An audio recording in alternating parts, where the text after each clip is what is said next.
Vamos a dar inicio con la predicación del día de hoy. Vamos a Salmo 1 y corresponde prácticamente todo el cántico. El título de la predicación del día de hoy es ¿cuál es tu recompensa? Ese es el título de la predicación de hoy. ¿Cuál es tu recompensa? ¿Y qué es lo que vamos a ver el día de hoy? Que vamos a analizar todo el Salmo 1.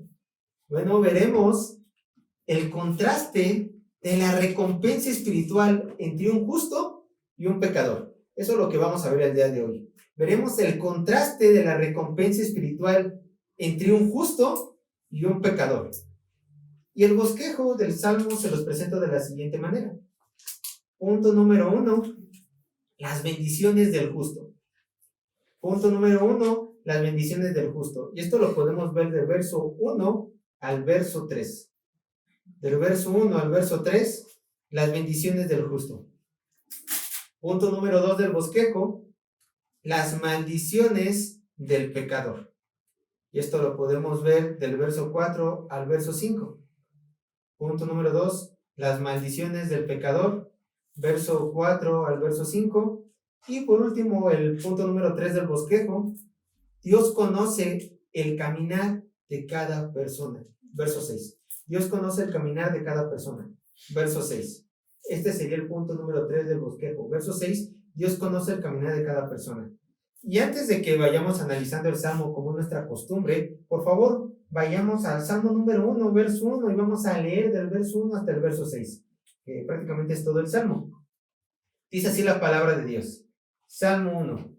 Bienaventurado el varón que no anduvo en consejos de malos, ni estuvo en camino de pecadores, ni en silla de escarnecedores se ha sentado, sino que en la ley de Jehová está su delicia, y en su ley medita de día y de noche. Será como árbol plantado junto a corrientes de agua,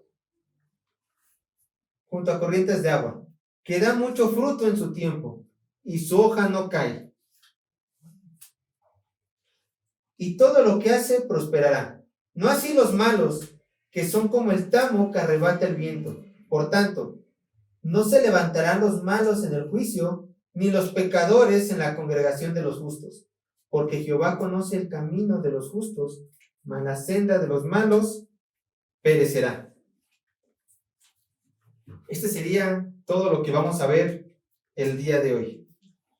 Pero antes de que entremos al punto número 1 del bosquejo, que son las bendiciones del justo, vamos a iniciar con el verso 1. Quiero que veamos simplemente datos generales de este salmo. Van a ser muy generales, son pocos. Primero, el género de este salmo. Si ustedes sabrán, bueno, si no, pues lo van a estar viendo alrededor, que dure todo este estudio de los salmos, los 150, esperamos que dure. Hay diferentes tipos de salmos. Este salmo es considerado como el salmo de sabiduría. Entra en el género de salmo de sabiduría. Y aquí podemos, se podría decir que es un salmo de introducción, donde se presenta al lector las bendiciones entre escoger el bien y escoger el mal. El Señor nos va a hablar de su sabiduría, nos va a dar un consejo. ¿Quién es el autor de este salmo? Es un salmo anónimo. No se conoce el autor de este salmo. Y por lo menos el día de hoy así lo vamos a dejar. No se conoce el autor de este salmo. Y déjenme decirles que este salmo número 1 es conocido junto con el salmo número 2 como el salmo entre los salmos. ¿Por qué? Porque lo que es el salmo número 1 y el salmo número 2 se nos da un resumen de las verdades que encontraremos en el resto de los 150 salmos. Entonces, tanto el Salmo 1 como el Salmo 2 podemos verlo como una introducción de todo lo que vamos a encontrar en este libro. Ahora sí, teniendo esto en mente, vamos a ir a lo que nos concierne, verso número 1. Y vamos a irlo analizando poco a poco como es nuestra costumbre. Dice así la palabra de Dios. Verso 1. Bienaventurado el varón que no anduvo en consejo de malos, ni estuvo en camino de pecadores, ni en silla de escarnecedores se ha sentado. Vean el verso. El salmo inicia con esta palabra, bienaventurados. Y tal vez algunos digan, bueno, ¿y qué significa bienaventurados? Bienaventurados quiere decir dichoso, qué dichoso, feliz o cuán feliz. Entonces esa sería la traducción de bienaventurado. Es una expresión que se usa para dar a notar un elevado estado de felicidad y gozo, implicando circunstancias favorables y disfrutables para la persona que está siendo bendecida, que está siendo bienaventurada. Entonces, primeramente inicia el Salmo, gozoso de gran manera, bienaventurado, altamente bendecido. Pero vean, el texto continúa diciendo, bienaventurado, ¿quién? El varón. El varón. Hermanos, no quiero que esta frase se entienda como casi siempre la entendemos. No es solamente el varón o el hombre en sentido genérico. Permítanme. Se acabó muy rápido esto.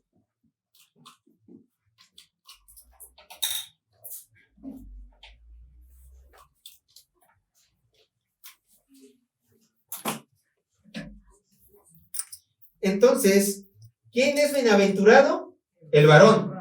Pero lo repito la idea. No es solamente el varón un nombre genérico. No.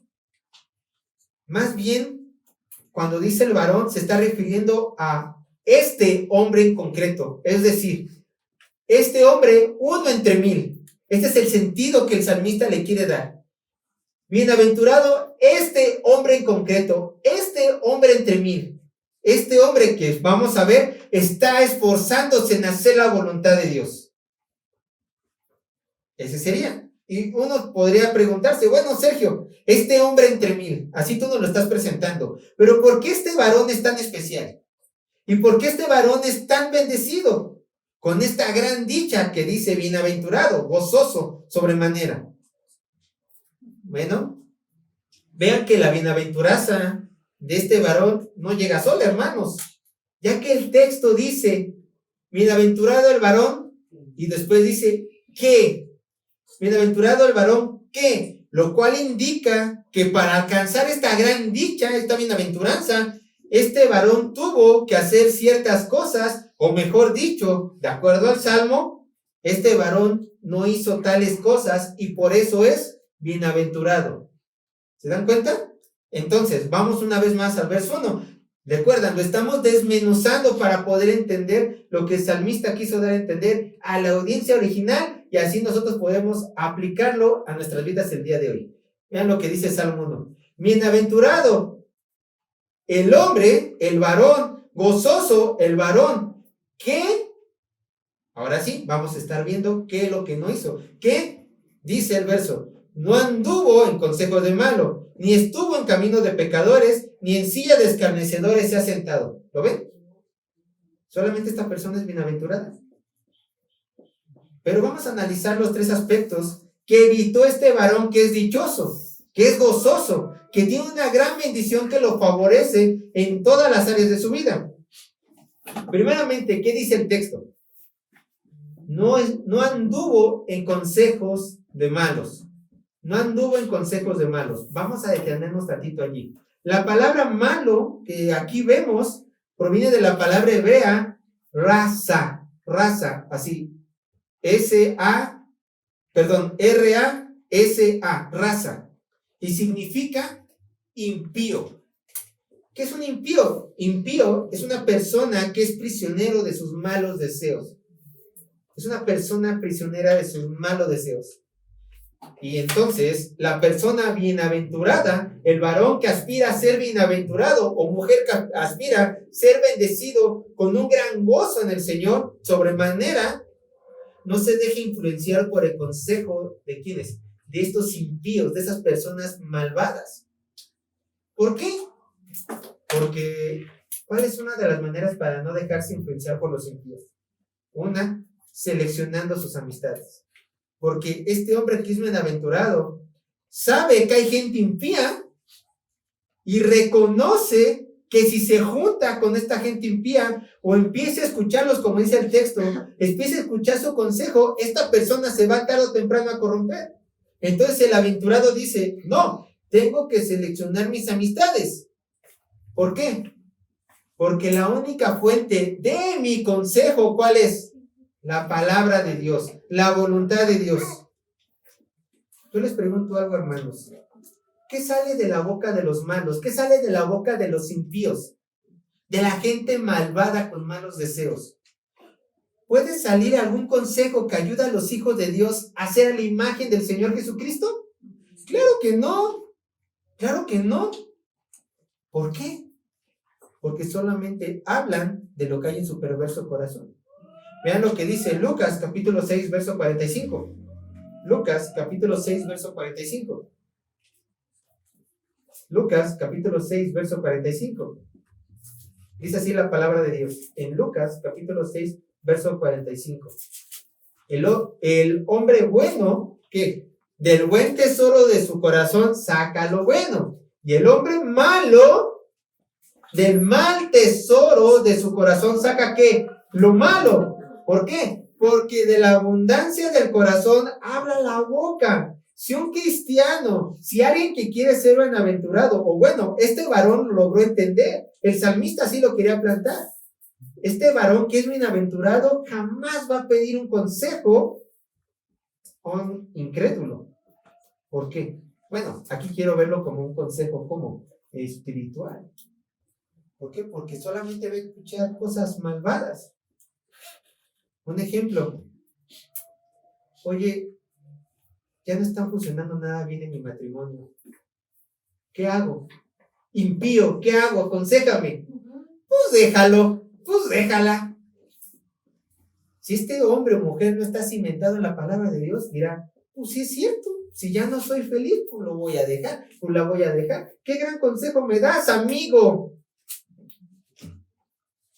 ¿Ignora la palabra de Dios y pone un consejo de un impío para que rija su vida? Si tú quieres ser bienaventurado, si tú quieres ser como este varón, uno entre 1000, no vas a escuchar un consejo de malvado. A ver, ¿qué dice la palabra de Dios? ¿No? Siempre es eso. ¿Qué dice la palabra de Dios? La palabra de Dios tiene que ser suficiente en mi vida. No tengo que ir a correr a pedir consejos a un impío. Entonces, ¿qué dice la palabra de Dios y cómo Dios me da la solución a este problema? Vamos a seguir avanzando. Dice también el texto, verso 1. Ni estuvo en camino de pecadores. Ni estuvo en camino de pecadores. Esta persona que es gozosa sobremanera, tampoco estuvo en camino de pecadores. Vamos a desglosarlo. La palabra pecadores ahora proviene, que está ocupando de la palabra hebrea, jata, que significa errar el blanco. De hecho, la palabra que ocupó anteriormente, raza, es una palabra más fuerte que la palabra que aquí está ocupando, jata. Aquí simplemente está diciendo, pecadores, alguien que hierra al blanco, que se equivoca al blanco, que imagínense que está en una competencia de tiro, entonces no da al blanco, pero si el blanco está allá, ¿qué es un pecador? Alguien que está haciendo esto. Totalmente está errado a blanco, totalmente está errado a blanco, no le está dando. Y la palabra camino habla no de un camino literal, sino de un estilo de vida, una forma de vivir. Por lo tanto, la persona bienaventurada no tiene como estilo de vida el camino o los pasos de aquellas personas que voluntariamente, deciden pecar contra Dios, deciden errar al blanco. No comparten su mismo camino. Su estilo de vida no es como el de ellos, que ellos han decidido errar al blanco. Simplemente, hermanos, la norma de vida de los que realmente son gozosos es buscar la santidad por medio de vidas rectas y justas. Y no siguiendo a estos impíos, a estos pecadores. Cada uno con su propio término, como ya lo hemos visto. También continúa el verso 1. Ni en silla de escarnecedores se ha sentado. Ni en silla de escarnecedores se ha sentado. La palabra, hermanos, de escarnecedor significa burlón, cínico, charlatán. Eso es lo que significa escarnecedor. Burlón, cínico, charlatán. Y es una persona que desdeña o ridiculiza las cosas de Dios. Entonces, cuando el salmista usa la frase de sentarse en la silla de los escarnecedores, habla de una asociación, de una unión entre dos personas que buscan el mismo fin malvado. Una persona bienaventuranza, una persona que busca ser bienaventurada, que busca conseguir este gran gozo del Señor, no va a buscar una asociación con un pecador. No lo va a hacer. Como podrán verlo, hermanos, los hombres que son bienaventurados buscan con todas sus fuerzas evitar contaminarse. No solo por la cultura de este mundo, que vemos que es pecadora, lo podemos ver en la tele, en las películas, en las revistas, en los espectaculares. No busca contaminarse con eso, sino también busca separarse de aquellas personas que son mala influencia para sus vidas, que reconocen que las van a llevar a pecar. Eso es lo que hace una persona bienaventurada, si es que realmente quiere ser bienaventurada. Un varón entre mil, como ya les dije. Hermanos, pero no quiero que se confundan. Esto no quiere decir que ustedes dicen, bueno, Sergio, yo quiero ser bienaventurado. Entonces, como no quiero tener contacto con ningún pecador, me voy a comprar una cabaña o me voy a ir al bosque, voy a ser ermitaño, me voy a ir a vivir allá y no le voy a hablar a nadie que no sea cristiano. Esto no quiere decir el texto. ¿Por qué? Porque vean lo que dice Juan. Vayan al Evangelio de Juan, capítulo 17, verso 15. Vean lo que dice Evangelio de Juan, capítulo 17, verso 15. Capítulo 17, verso 15. Vean lo que dice. Juan, capítulo 17, verso 15. No ruego que los quites del mundo, dice el Señor Jesús, sino que los guardes del mal. Entonces, una vez más, el Señor no pide que seamos ermitaños, que les dejemos de hablar a nuestras, si quieren verlo así, conocidos, familiares, hasta amistades de años inconversos. Lo que el Señor está diciendo, bueno, el salmista está dando a entender, y lo que el Señor está diciendo en Juan capítulo 17 es esto: vivan en este mundo, pero no se dejen influenciar, contaminar por las personas de este mundo. Eso es lo que está diciendo el salmista en nuestro Señor Jesucristo. No quiero que se salgan, no quiero que se vuelvan ascetas, ermitaños, apartados. Lo que ustedes tienen que buscar si quieren ser bienaventurados es no dejarse contaminar por la cultura, por las personas de este mundo. No siguiendo sus consejos, no siguiendo sus caminos y no haciendo asociaciones con ellos para buscar la maldad. Aléjense de todas estas personas que solamente las orillan a hacer pecado. Eso sí está diciendo el Señor. Eso sí está diciendo el Señor. Quizá alguien pregunte, ¿cómo logro yo esta tarea? ¿Cómo consigo ser un justo y bienaventurado sin caer en las garras de este mundo lleno de pecado? ¿Cómo lo logro? Hermanos, no hay que ir muy lejos, hay que solamente seguir leyendo. Vean lo que dice el verso 2, Salmo capítulo 2. Sergio, ya entendí que no tengo que seguir el consejo de malo, ya entendí que no tengo que seguir su camino, ya entendí que no tengo que sentarme en su silla, tener una convivencia con ellos. ¿Qué hago? Bien, verso 2, dice el salmista, Salmo 1, verso 2. Salmo 1, verso 2.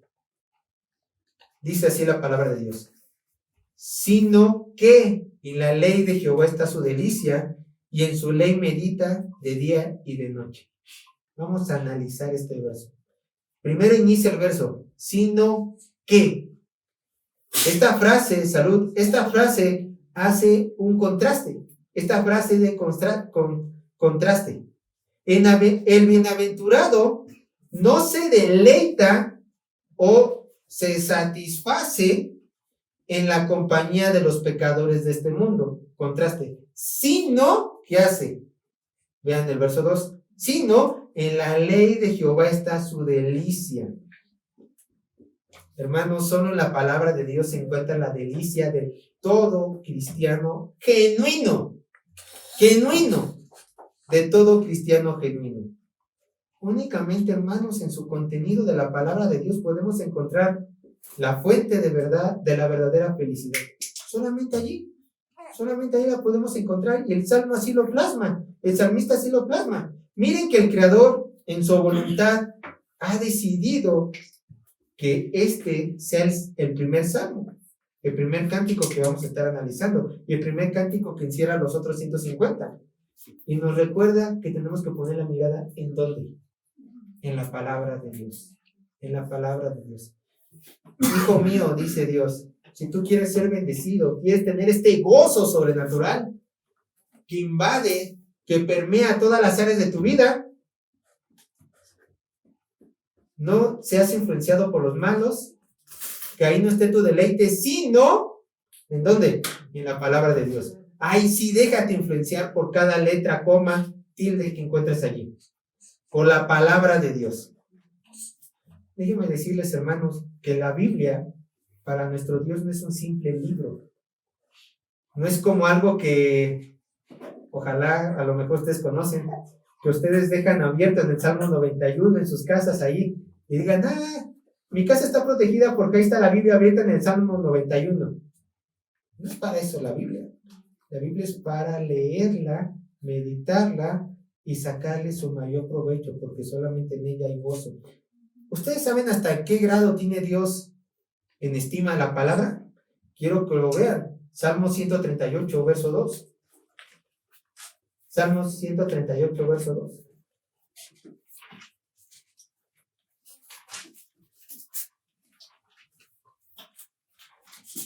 Salmo 138, verso 2. Salmo 138, verso 2.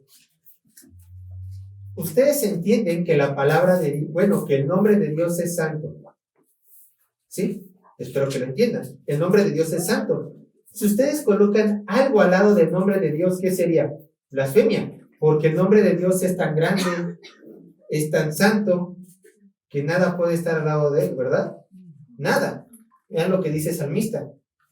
Me postraré hasta tu santo templo y alabaré tu nombre por tu misericordia y tu fidelidad. Escuchen. Porque has engrandecido tu nombre y tu palabra sobre todas las cosas. Y es una adición. Has engrandecido tu nombre y tu palabra. Añades al mismo rango que tu palabra. Entonces, ¿está el nombre de Dios y su palabra al mismo rango? Sí.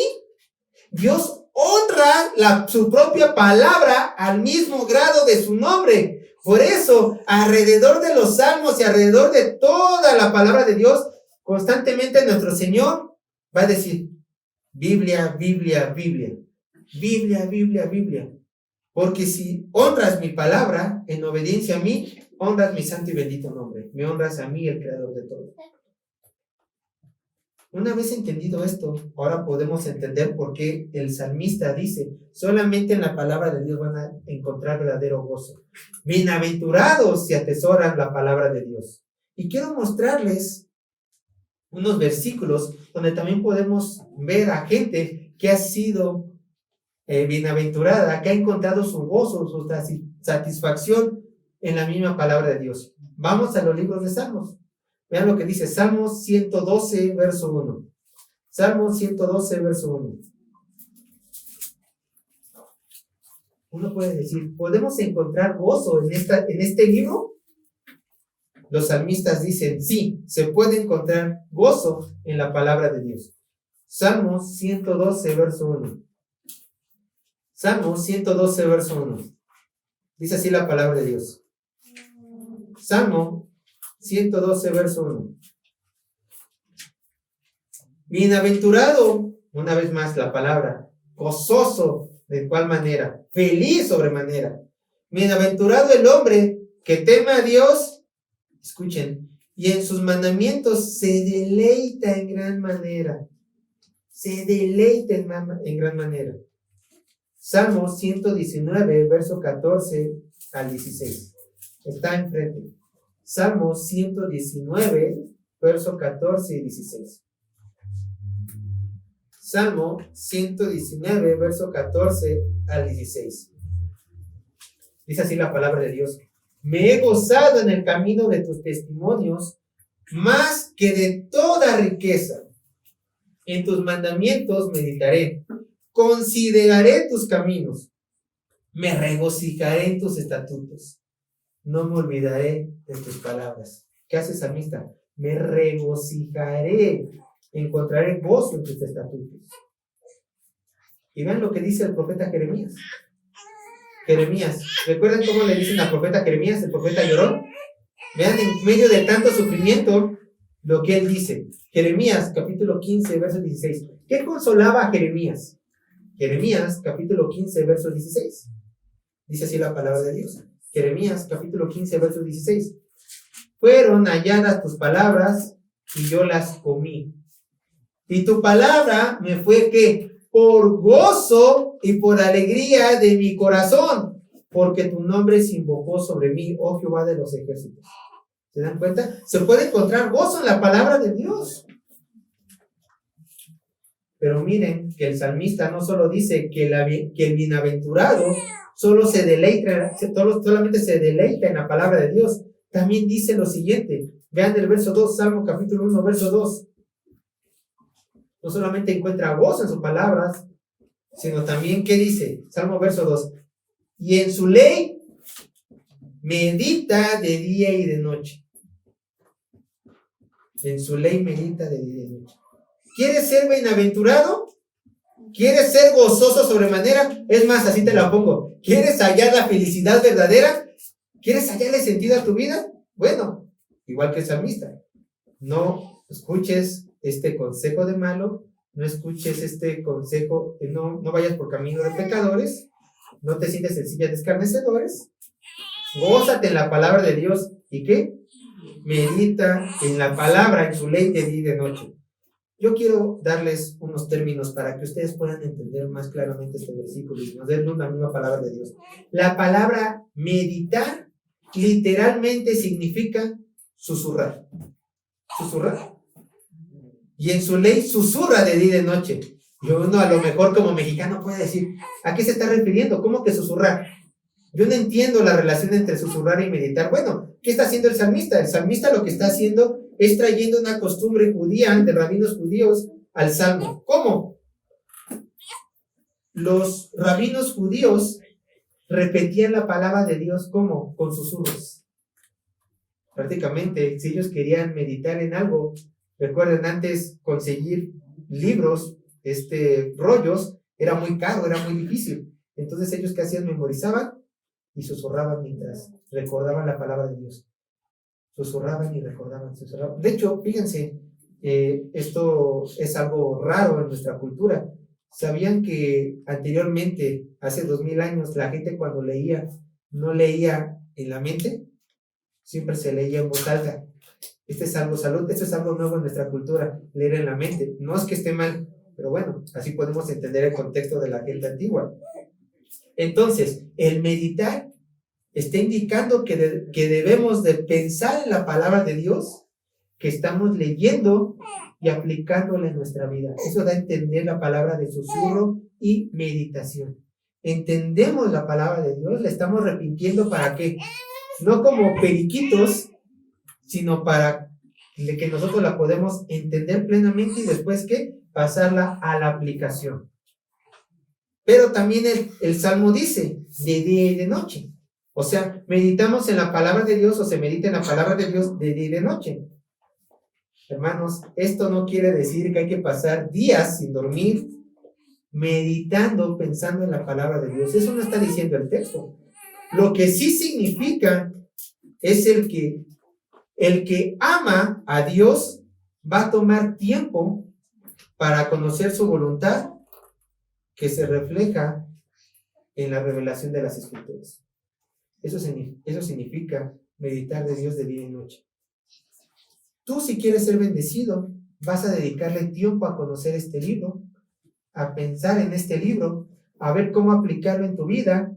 Y una vez que hayas dicho, es así su interpretación, lo llevo a la práctica, a mi día a día. Eso es lo que está dando a entender el Salmo. ¿Cuánto? En todo tiempo, todo momento que tú lo hayas dedicado a meditar esta palabra de Dios. Yo les pregunto, ¿se acuerdan de Josué? De Josué el gran conquistador, el sucesor de Moisés. A él se le dio la orden que medita en la ley de Jehová, que de día y de noche. Es prácticamente lo que estamos viendo en este salmo. Yo les pregunto, ¿por qué a Josué se le pidió meditar en la palabra de Dios de día y de noche? ¿Por qué? Yo les voy a decir. Porque lo que moldea tu mente, moldea tu vida. Parte de la meditación viene la memorización. ¿Ustedes por qué? Y aquí viene el término susurro. ¿Ustedes por qué creen que se aprenden las letras de las canciones de las alabanzas? O bien, de las canciones que ustedes escuchan. Porque lo están, repite y repite y repite. Cuando se les pega una canción, la repiten fácil, más de 20, más de 7 veces al día. Están repite y repite y repite. Están, digamos, susurrando, susurre. ¿Para qué? Para que ustedes la puedan entender y después la puedan llevar a cabo cantando. Así pasa con la palabra de Dios. Lo que moldea la mente de las personas, moldea la vida de las personas. Josué buscaba ser un hombre de Dios, buscaba ser bendición para su pueblo. Entonces, ¿qué tenía que hacer? ¿Dejarse influenciar por la cultura que rodeaba a su pueblo? No, dejarse influenciar por la palabra de Dios. Si yo quiero que realmente mi pueblo conquiste la tierra de Canaán, necesito ser influenciado por la palabra de Dios. ¿Tú quieres ser bendecido por Dios por el gran gozo de su bienaventuranza? Necesitas ser influenciado por la palabra de Dios. Recuerden, el cristianismo no solamente son sentimientos que son buenos, sino también es que razonamiento y entendimiento para poder vivir a la luz, al estándar que Dios nos pide.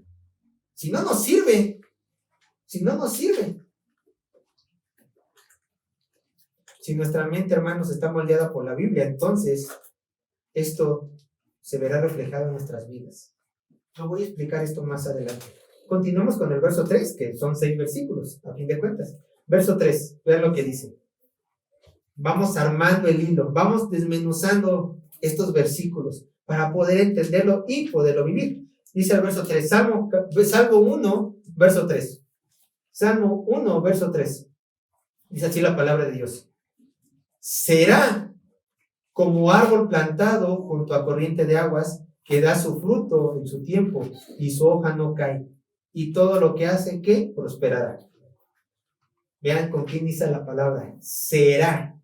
Inicia el verso 3 con será.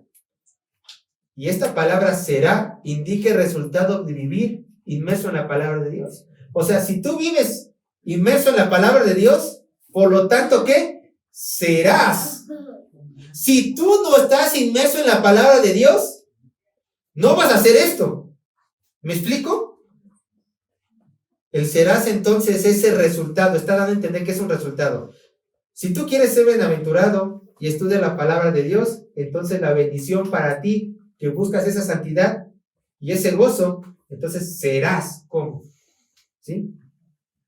Dice el texto, serás como, la comparación, árbol plantado junto a corriente de aguas. Este es un simbolismo muy común para el cristiano, muy común en la Biblia. Están comparando al hombre que se guarda del pecado en la palabra de Dios, que se goza en ella, como ¿qué? Como un árbol. En la simbología bíblica, ¿qué simboliza el árbol? Una vida, que tiene vida y firmeza. Que tiene vida y firmeza. Eso significa el árbol. Una persona que está firme y llena de vida en el Señor Jesucristo. Eso es lo que simboliza. ¿Y cómo sabemos también esto? Porque se encuentra plantado, ¿en dónde? En corrientes de aguas. O sea, se encuentra nutrido constantemente. ¿Por qué? Por la comunión de nuestro Señor Jesucristo. ¿Por medio de qué? De la meditación de la palabra de Dios, que lo va a ayudar ¿a qué? A santificarse en su verdad. A alejarse del pecado. ¿Se dan cuenta? El salmista no solamente empezó a escribir, se escucha bonito para una canción, no. Y así tienen que ser todas las alabanzas bíblicas. teológicas para que entiendan y lleven un significado, lleven a la santidad a las personas. Porque cuando los israelitas cantaban esas alabanzas, no solamente es, qué bonito suena, no. Entiendo lo que el Señor quiere hacer con mi vida. Entiendo a dónde yo tengo que ir. Esos son cánticos. Vean lo que dice Juan capítulo 7, Evangelio de Juan capítulo 7, verso 37 al 38. Entonces, si tú te alejas del pecado, meditas en la palabra de Dios, te gozas en la palabra de Dios, puedes considerarte bienaventurado. ¿Por qué? Porque es comparado como un árbol firme en corrientes de agua viva. ¿Y quién te va a estar nutriendo entonces por tu comunión? Con el Todopoderoso Cristo. Juan capítulo 7, verso 37 a 38. Dice: y en el último y gran día de la fiesta, Jesús se puso de pie y alzó la voz diciendo: si alguno tiene sed, venga a mí y beba. El que cree en mí, como dice la Escritura, de su interior correrán ríos de agua viva. Un árbol que está plantado al lado de una corriente de agua viva, al lado de un río, siempre está fuerte, siempre trae fruto, siempre tiene las hojas hermosas. En su tiempo, claro está. Y cuando vienen las dificultades de esta vida, los ataques del enemigo, cuando la carne quiere salir, nuestro pecado quiere salir, ¿qué pasa con este árbol? Sigue estando firme. Sin importar las circunstancias alrededor, como está nutrido, bien plantado, fuerte, vigoroso, que es el reflejo de una persona bienaventurada, pues nada le va a pasar.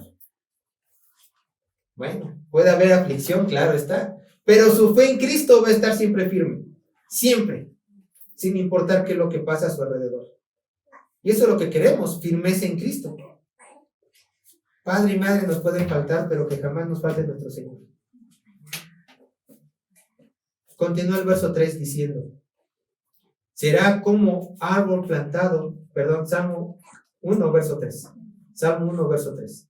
Será como árbol plantado junto a corrientes de agua, dice el verso, que da su fruto en tiempo y su hoja no cae. Simplemente seguir la misma línea. Y eso es lo que yo me refería. Hermanos, aquí está hablando de un fruto, ¿cierto? Que su fruto, que da su fruto en su tiempo y su hoja no cae. ¿Ustedes creen que una persona que se aparta del pecado, está en la palabra de Dios, no puede dar fruto? Es imposible, hermanos, que un cristiano bienaventurado, que es justo, no dé fruto. Es imposible. Y les voy a decir otra cosa. Es imposible que un hijo de Dios no dé fruto. Es imposible. Es imposible que un hijo de Dios no cambie su vida en santidad. Es imposible que un genuino hijo de Dios no se aleje del pecado, de las personas que lo hagan pecar y que no se deleite en la palabra de Dios y que no busque aplicarla en su vida. Es imposible. Porque vemos lo que dice el texto. Bienaventurado, solamente estas personas que hacen esto son las bienaventuradas y están firmes y dan fruto del Señor. Solamente estas personas. Por lo tanto, estamos haciendo un lado a quienes, a los que no dan fruto.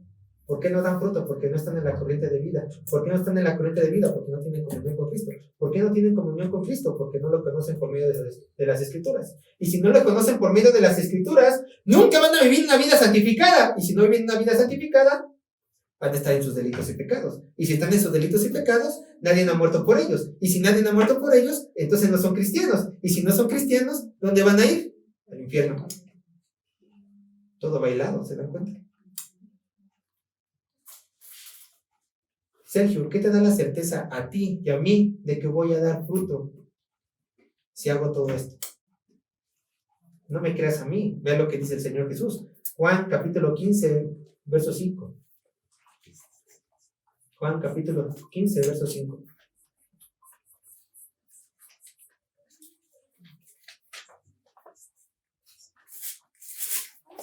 Evangelio de Juan, capítulo 15, verso 5. Dice así la palabra de Dios. Escuchen. Yo soy la vid, vosotros los pámpanos. El que permanece en mí y yo en él, este lleva mucho fruto, porque separados de mí nada podéis hacer. Pero ¿cuál es la condición para llevar fruto? Permanecer en Él, tener una comunión íntima con Él, vivir para Él, estar con Él, sentirlo alrededor de nuestras vidas. Yo te hago la pregunta, ¿tú has sentido a Jesucristo en esta semana? Y sí, me estoy poniendo carismático porque es una realidad. ¿Sientes la presencia de Dios en tu día? ¿Sientes la presencia de Dios cuando estás cocinando, te estás bañando? No solamente cuando oras, no solamente cuando estudias la Biblia, que eso es bueno, pero cuando te abrocha la ojeta, sientes la presencia de Dios. Eso es comunión con Él. Saber que Él es real. No solamente es algo abstracto. Jesús es real y tienes que sentirlo en tu vida. Tienes que sentirlo. Por eso ahí, el que permanece en Él. También dice el texto. Seguimos en el verso 3 de Salmo 1.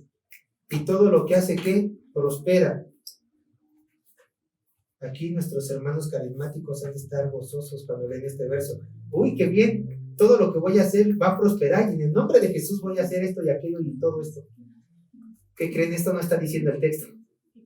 No está diciendo todo lo que haga el Hijo de Dios saldrá bien. Eso no está diciendo el texto. No está diciendo esto el texto. Que todo lo que haga el Hijo de Dios saldrá bien. No está diciendo eso. Charles Spurgeon, recuerden, todo se tiene que interpretar conforme al contexto. El contexto del verso 3 es una comparación con un árbol que da fruto, ¿cierto? Un árbol que está firme. Charles Spurgeon nos da una traducción a este verso. Dice, y todo lo que produce el árbol, el cristiano, que es bienaventurado, que está en la palabra de Dios, que se está santificando, y todo lo que produce este árbol, alcanzará su madurez.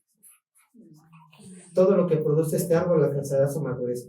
Por lo tanto, todo lo que salga de este árbol respecto a la vida espiritual alcanzará su verdadera madurez.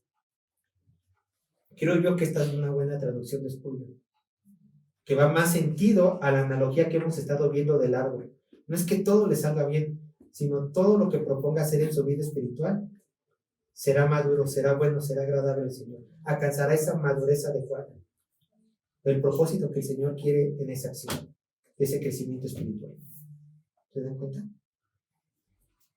No saquemos el texto fuera de contexto, porque muchas veces decimos, Señor, tú lo prometiste, y el Señor dice, ¿cuándo lo prometí? Tú te equivocaste al interpretar mi palabra. El error fue tuyo, no fue mío. Yo aquí estoy bendiciendo a las personas maduras en su vida espiritual. No que todo les saldrá bien, no que jamás van a fallar. Por eso hay mucha gente que está frustrada con Dios, pero no es culpa del Señor, es su falta de estudio. Es su falta de estudio. Bien, aquí terminamos el verso 3, ¿verdad? En el verso 1 al verso 3 se describieron a las personas bienaventuradas, personas justas que gracias a su comunión con Dios por medio de la palabra llegan a alcanzar una firmeza, una madurez y una gran felicidad, porque se han apartado del pecado. Ahora el salmista va a comenzar a describir a sus opuestos, a la gente malvada y pecadora. Vean lo que dice el verso 4. Salmo 1, verso 4. Salmo 1, verso 4. Dice así la palabra de Dios. Salmo 1, verso 4. No así los malos, que son como el tamo que arrebata el viento. Dice la palabra de Dios, no así los malos, no así los malos. Mientras que los bienaventurados, los gozosos, tienen todas las bendiciones de Dios y por eso tienen gozo sobrenatural en sus vidas, porque saben que tienen comunión con el Señor. Las personas malas no reflejan este crecimiento ni esta firmeza, sino todo lo contrario. Si el bienaventurado, el justo, está fuerte, el salmista dice, los malos son débiles espiritualmente. Los malos son tan débiles que no se pueden detener. Son descritos como la palabra tamo significa paja. Incapaz de sostenerse, incapaz de llevar fruto, no vale nada estando sola. A lo mejor si juntas mucha paja, pues haces una fogata, pero ¿una de qué te va a servir? No hay firmeza, no se puede nutrir, no hace nada. Mientras que el cristiano, comparado con el árbol, permanece fuerte ante cualquier ataque de Satanás o cualquier adversidad de la vida, firme, el inconverso está siendo guiado ¿cómo? Por el viento. Nada le da estabilidad, nada le da seguridad. ¿Y qué creen? Se encuentra insatisfecho con su vida porque no encuentra el genuino gozo en la palabra de Dios por medio de una comunión estrecha con su Señor. Como hoja. El árbol se mantiene firme, ¿por qué? Porque se alimenta de los ríos de agua viva que produce Cristo. Pero la paja, nada le nutre, nada le va. Y así son todas las personas de este mundo. Pero fíjense algo bien curioso del verso 4. Solamente hace la comparación del salmista. Son como paja que se dejan llevar por el viento. No hace una descripción de ellos, ¿verdad? El salmista debió de haber dicho, es tan fugaz su vida, es tan desdichada su vida que no vale la pena mencionarlos.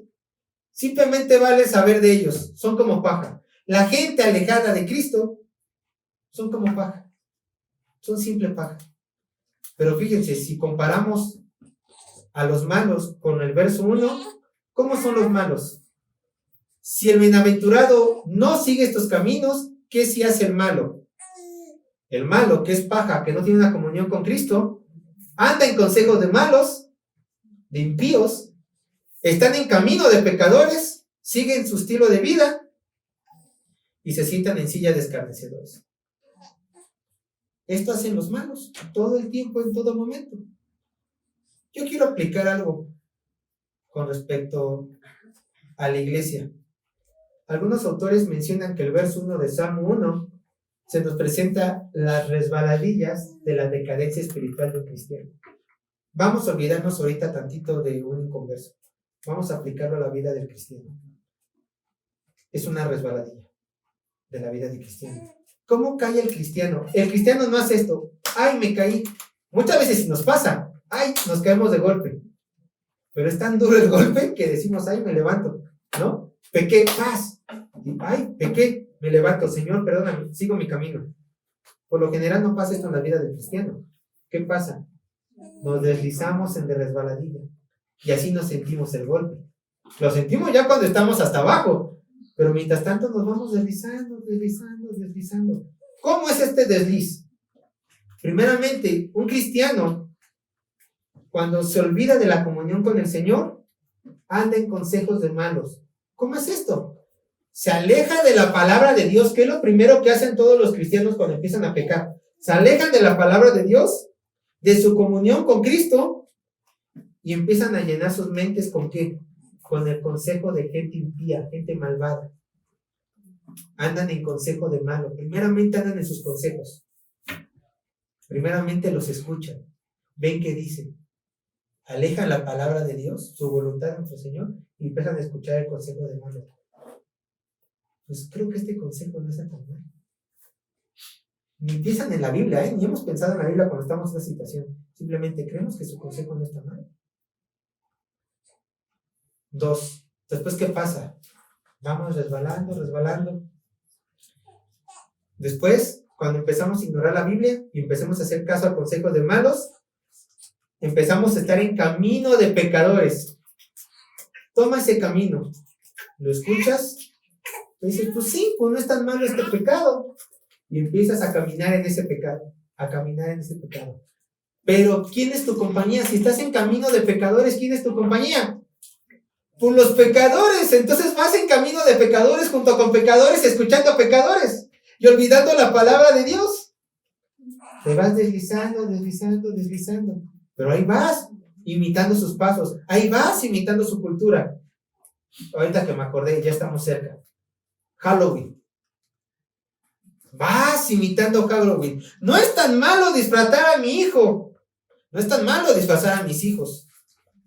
¿Escuchas el consejo de malos? Oye, va a haber una fiesta. Oye, vamos a sacar a pedir dulces. ¿Escuchas el consejo de malos? Ignora la palabra de Dios. Ah, pues sí. Una vez al año no hace daño. Los disfrazas cuando tú sabes que es una fiesta pagana, no es de conciencia, y empiezas esos días a caminar en el camino de los malos. Les puse un ejemplo, obviamente, se puede aplicar en cualquier otro pecado. Pongan los pecados que quieran, ¿no? Pero bueno, nos estamos acercando ya a octubre. Y empiezas a caminar por ese camino, rodeado de gente malvada. Y tú estás con ellos. Y después de eso, ¿qué pasa? A ver, los escucho, los sigo. 3, ¿qué dice? En silla de escarnecedores se ha sentado. Después de que tu estilo de vida ya cambió de ser un estilo de vida cristiano a imitar a los malos, te sientas con ellos. Los haces tus compas, los haces tus compadres, tus comadres. Pero, ¿qué haces ya sentado? A ver, si ya estás caminando en la maldad, ¿qué haces sentado con ellos? ¿Se acuerdan del significado de la palabra escarnecedores? Burlador. Como te olvidaste de la palabra de Dios, como ya no estás en el camino de Dios, como ahora tu estilo de vida es el pecado, estás empezando a hacer el pecado, lo siguiente en la lista es, te empiezas a burlar de las cosas de Dios. ¡Ay, qué santurrón de los cristianos que no dejan que sus hijos se disfracen! ¡Ay, qué santurrón de los hermanos! ¡Ja, ja, ja! ¡Jijiji! Yo sí dejo que se disfracen. Así pasa. Así pasa. Uy, qué santurrón de los cristianos. Solamente los dejan casarse una sola vez. No pueden estar con más mujeres. ¡Ay, sí, qué santurrón, ¿verdad? Jijiji, ja, ja, ja! Nos deberían de permitir. La Biblia debería de permitir tener poligamia. Jijiji, jaja. ¿Se dan cuenta el descenso? Y eso les ha pasado. Nos ha pasado a lo mejor en un momento de nuestras vidas. Ahora, yo les digo, puede ser que ustedes hayan caído en la resbaladilla porque se alejaron de la palabra de Dios y su comunión con el Señor. Pero les quiero decir una cosa.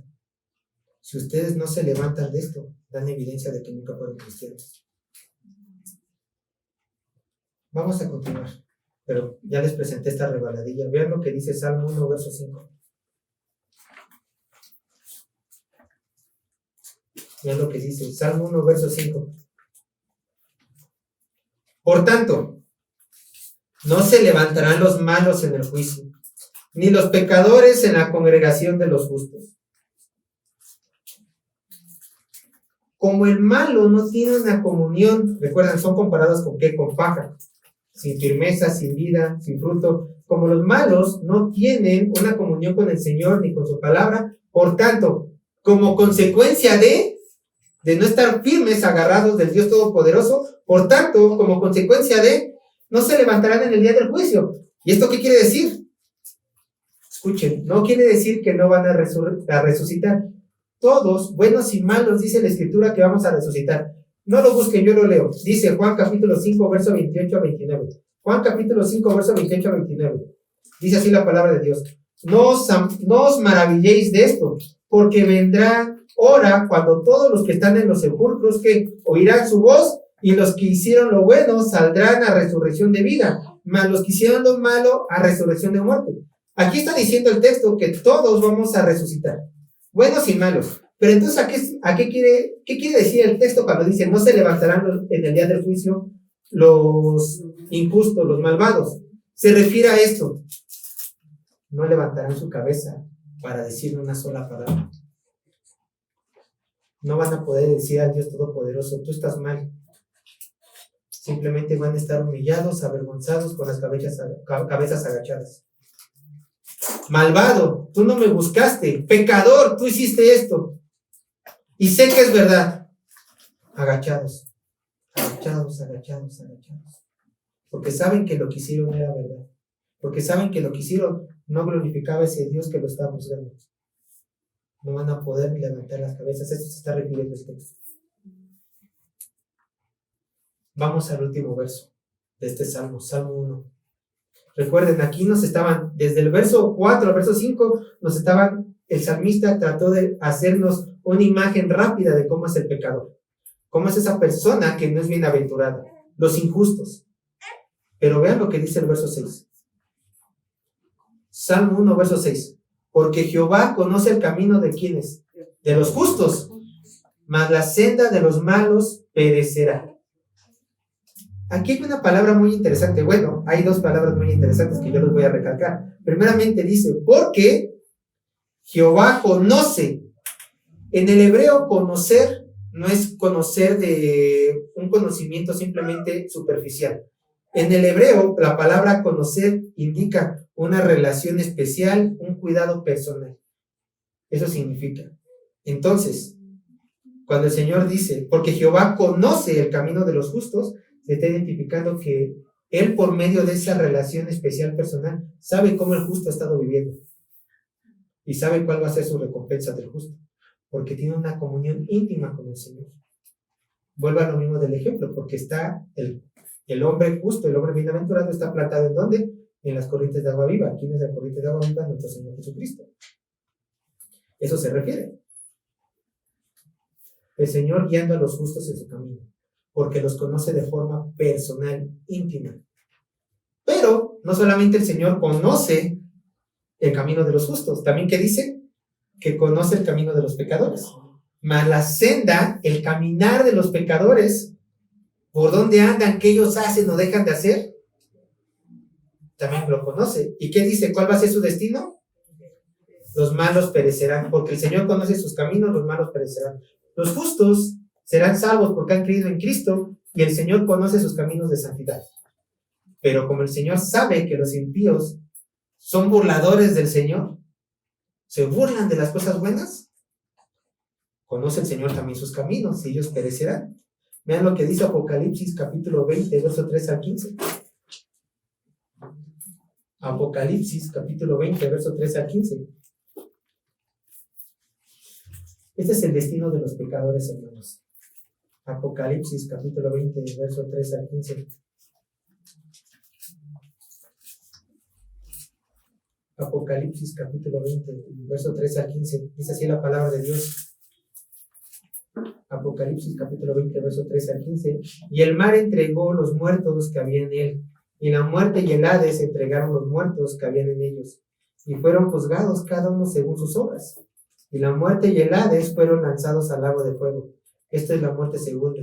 Y el que no se halló inscrito en el libro de la vida fue lanzado en el lago de fuego. Fin del pecador. Mientras el que cree en Cristo, Dios mismo coloca su nombre en el libro de la vida, los pecadores, ¿dónde escriben su nombre? En la arena. Mi nombre perdurará. Llega la ola del juicio, se lleva su nombre. ¿Dónde está el pecador? En una condenación eterna. Este es el fin de todos los pecadores. Yo les quiero dar una conclusión a todo esto. En el Salmo 1 nos habla de dos tipos de personas. Del verso 1 al verso 3 nos habla de las personas bienaventuradas, la gente justa, la gente que busca a Dios, la gente que tiene una comunión con el Señor por medio de su palabra y que son firmes como un árbol. Del verso 4 al verso 6 nos habla cómo son esos malvados, cómo son los impíos, aquellos que no quieren seguir al Señor y el destino de aquellas personas. A la luz de todo esto que hemos visto, porque la Biblia nos acaba de presentar dos tipos de hombre, yo te pregunto, ¿cuál es tu relación con el Salvador en estos momentos? ¿Andas en camino? ¿Andas escuchando consejos de malos? ¿Andas en camino de pecadores? ¿Andas juntándote en sillas? ¿Andas de burlón, de burlona con escarnecedores? ¿Cuál es tu camino? ¿Cuál es tu relación con el Señor? ¿O estás buscando realmente la santidad como el bienaventurado? Que si realmente eres feliz, no necesitas la comunión de esas personas. No necesitas que esas personas, los pecadores, te digan, ay, yo te admiro por esto, por hacer el pecado. No. Tú estás aquí para buscar la felicidad que el Señor te da, por medio de la comunión con Él. ¿Cuál es tu relación? Y yo aquí te digo, examina tu vida. ¿Por qué? Porque como lo vimos en el verso 6, tu destino depende de eso. Yo quiero darte una analogía para que veas dónde estás parado.